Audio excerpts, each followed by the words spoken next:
Hola, muchas gracias por visitar mi canal. Vamos a hacer ejercicios de circuitos RC en donde el capacitor va a estar precargado. Veamos esta situación. El enunciado dice así: el circuito se encuentra en estado estable antes de que el interruptor se cierre en T igual a 0. La entrada al circuito es el voltaje de la fuente de 12 voltios. La salida de este circuito es el voltaje a través del capacitor. Hay el voltaje para T mayor que 0. Muy bien, entonces ahí mostramos el circuito. En un instante vamos a cerrar este interruptor. Por lo tanto, necesitamos primero averiguar cómo está funcionando el circuito antes de que el interruptor se cierre. Entonces vamos a redibujar el circuito en esa condición. Muy bien, entonces nos dicen que el comportamiento del circuito antes de que se cierre el interruptor está en estado estable. Eso significa que el capacitor se comporta como un circuito abierto.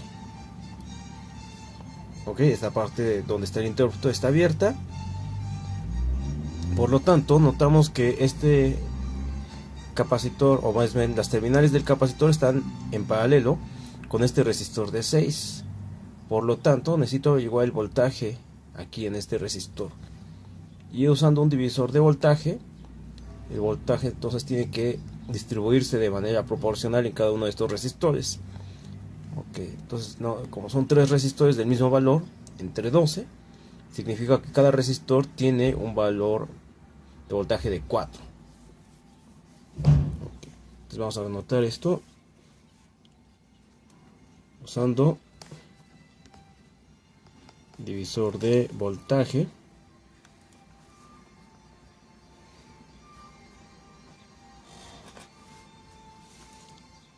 Notamos que BC, o sea, mi condición inicial para el capacitor es que tiene un voltaje precargado de 4 volts. Muy bien, ahora vamos a dibujar qué ocurre cuando cerramos el interruptor. Ok, cuando cerramos entonces nuestro interruptor, esta rama donde está este resistor de 6 ohms no va a ser tomada en cuenta por la corriente, porque al llegar a una bifurcación donde hay un corto y hay un resistor, obviamente la corriente va a seguir por el camino del cortocircuito. Muy bien, entonces puedo considerar como la malla completa a los elementos que serían esta fuente, este resistor y este resistor. Ok. Por otro lado tengo también esta otra malla. Y ahora este resistor de 6 es como una de estas dos mallas. Por lo tanto tengo que indicar la corriente neta sobre ese elemento. Ok, vamos a proponer entonces una corriente de esta manera. Y eso me conviene porque el voltaje del capacitor es el mismo voltaje que tiene este resistor, ¿de acuerdo? Entonces aquí ya habíamos planteado polaridades para estos dos elementos. Muy bien, voy a sacar primero la ley de corrientes de Kirchhoff en este nodo que le he llamado X.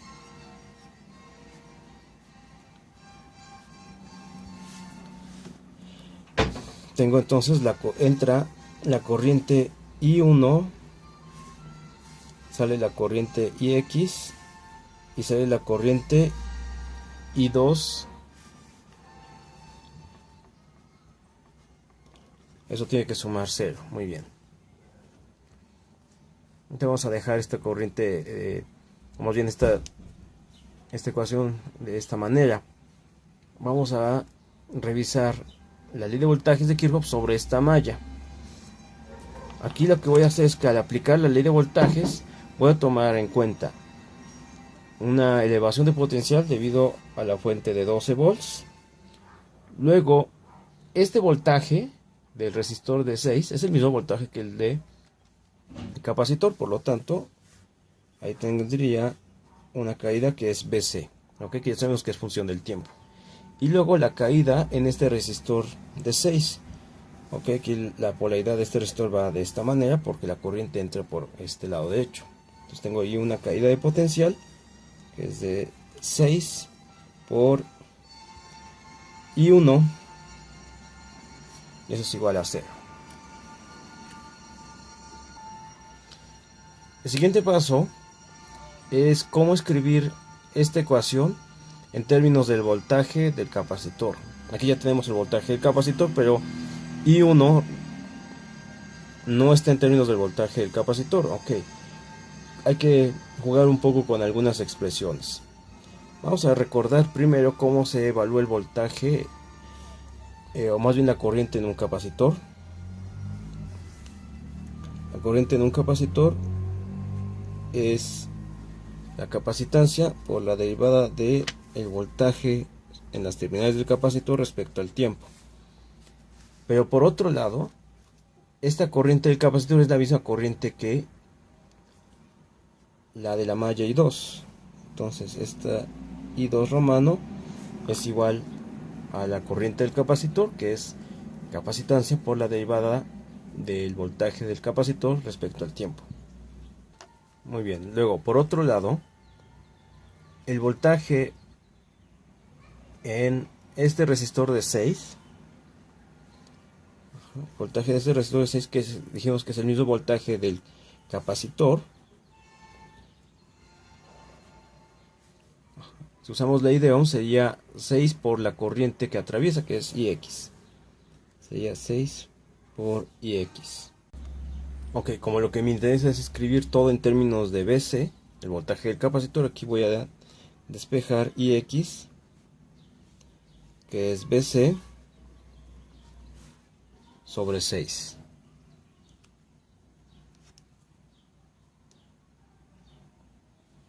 Ok, entonces ya tengo I2 en términos del voltaje del capacitor, tengo Ix en términos del voltaje del capacitor, recordando la expresión que teníamos de la ley de corrientes, en donde I1 menos Ix menos I2 e igual a 0, lo que voy a hacer es sustituir I1 en términos de lo que he obtenido para Ix e I2, es decir, I1 romano es igual a Ix más I2, y esto a su vez es igual, Ix es B6 sobre 6, perdón, Bc, voltaje del capacitor, entre 6, más I2, que es capacitancia por la derivada de la capacitancia respecto al tiempo.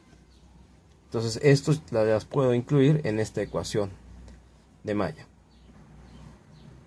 Muy bien, entonces lo que hago es hacer las sustituciones. 12 menos Bc menos 6 por Bc entre 6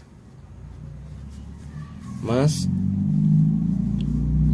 capacitancia por la derivada del voltaje del capacitor respecto al tiempo, y eso debe sumar 0. Ok, ahora viene el manejo algebraico. Para el manejo algebraico,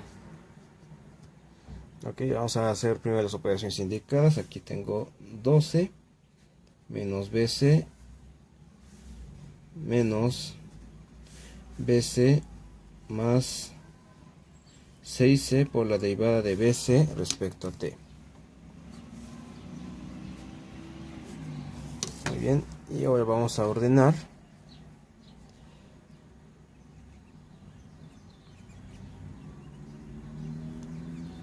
Ok, aquí me debía de haber quedado un signo menos, vamos a corregir esta situación. Aquí es menos 6Bc. Ok, entonces moviendo todo lo que sea Bc hacia el lado derecho, sería positivo, por lo tanto tendría 6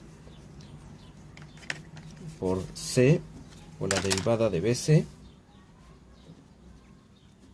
respecto al tiempo, más 2 veces Bc, y eso es igual a 12. Ok, y para escribir esto en forma canónica, vamos a dividir todo entre 6 veces entre 6c. Entonces me queda derivada de Bc respecto al tiempo más Bc sobre 3C igual a 2 sobre C, al dividir todo entre 6C.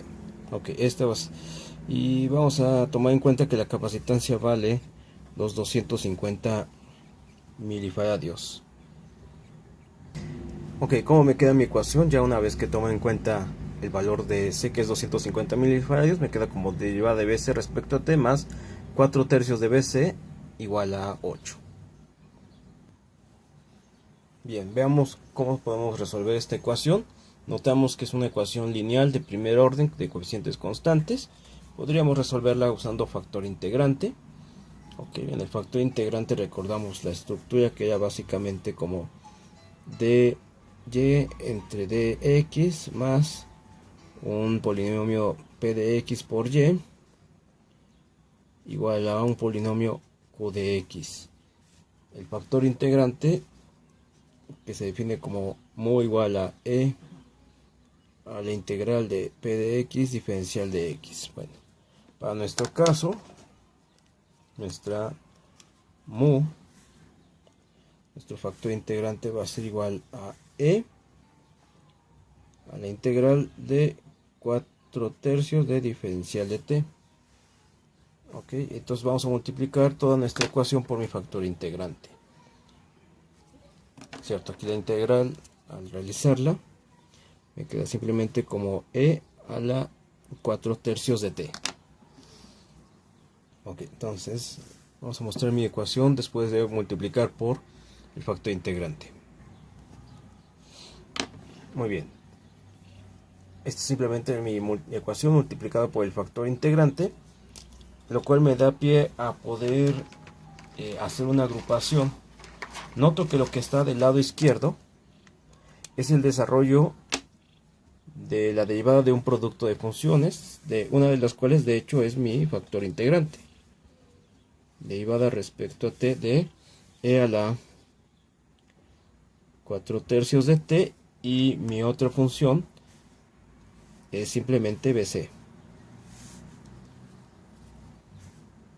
Ok, mientras que del lado derecho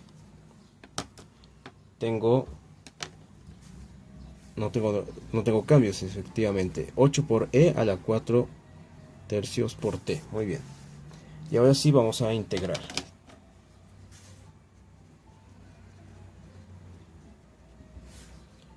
Ok, al integrar del lado izquierdo me queda, como estoy integrando una derivada, pues me queda lo que es el argumento de la derivada. E a la 4 tercios de t por bc. Y aquí al integrar 8 por e a la 4 tercios, me quedaría, ok, la constante, que es 8 por 3 cuartos de e a la 4 tercios de t, más una constante de integración. Vamos a llamarle k. Ok, aquí ahora despejamos a bc.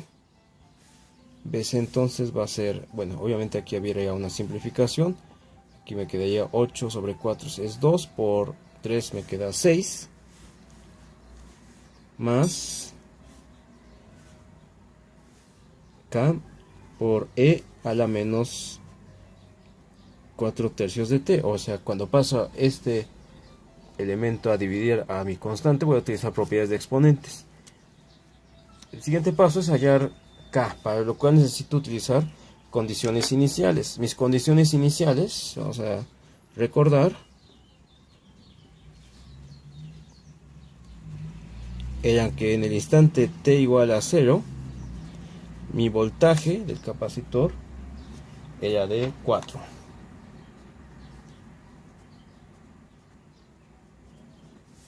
Ok, esto es lo que voy a aplicar para encontrar el valor de k. Entonces, sustituyo 4 por 6 más k por e a la 0. Ok, e a la 0 pues es 1. Entonces aquí me quedaría Si este 6 al moverlo al lado izquierdo me quedaría como menos 2 al sumarse con este 4. Entonces de aquí descubrimos que mi constante de integración vale menos 2. Ok, y ya tenemos el modelo completo. BC de t va a ser igual a 6 menos 2 por e a la menos 4 tercios de t. Ok, aquí está el modelo que me solicitaban al inicio del ejercicio.